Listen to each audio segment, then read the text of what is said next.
To ignite class. देखिए मेरे पास क्या है, दो बलून, और ये क्या है, हेयर ड्रायर, जिससे लड़कियां क्या करती हैं, बालों का सरफेस टेंशन रिड्यूस करती हैं। देखिए इसके प्रयोग से हम एक प्रैक्टिकल करेंगे। क्या करेंगे कि हम हवा मारेंगे, हवा मारने पे बलून को दूर दूर जाना चाहिए। आइए देखते हैं क्या होता है।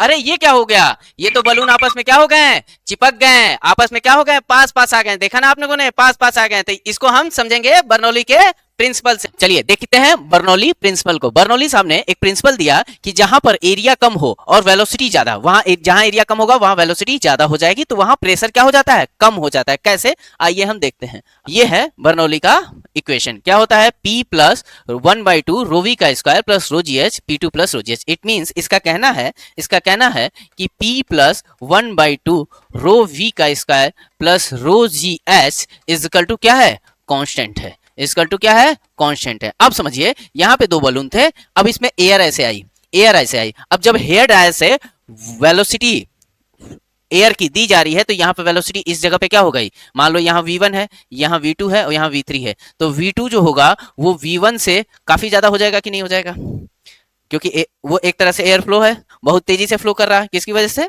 हेयर ड्रायर की वजह से। तो यहाँ से तेजी से जब हवा गुजरेगी तो देखो यहाँ पर और यहाँ पर दोनों पे हाइट तो सेम है, यहाँ पे टोटल हाइट तो क्या है, सेम, तो ये तो कांस्टेंट है, इसको तो चेंज ही नहीं हो रहा, तो इसको भूल जाइए। P प्लस 1/2 रो वी का स्क्वायर हमेशा क्या होगा, कांस्टेंट होना चाहिए, क्योंकि ये वाला टर्म कांस्टेंट है। अब जैसे ही वेलोसिटी बढ़ी, दोनों बलून के बीच की वेलोसिटी जैसे ही बढ़ी, दोनों बलून के बीच की जैसे ही वेलोसिटी बढ़ गई, तो क्या हो जाएगा, इसकी वजह से 1/2 रो वी का स्क्वायर कंपोनेंट बढ़ जाएगा, ये वाला कंपोनेंट बढ़ जाएगा। अब टोटल इन दोनों का सम कांस्टेंट है, तो ये बढ़ेगा तो इसको घटना पड़ेगा, तो प्रेशर क्या हो जाएगा, लो हो जाएगा। इट मींस इस 2 पॉइंट पर लो प्रेशर क्रिएट हो जाता है। क्या प्रेशर क्रिएट हो गया, लो प्रेशर क्रिएट हो गया। अब लो प्रेशर क्रिएट हो जाने की वजह से,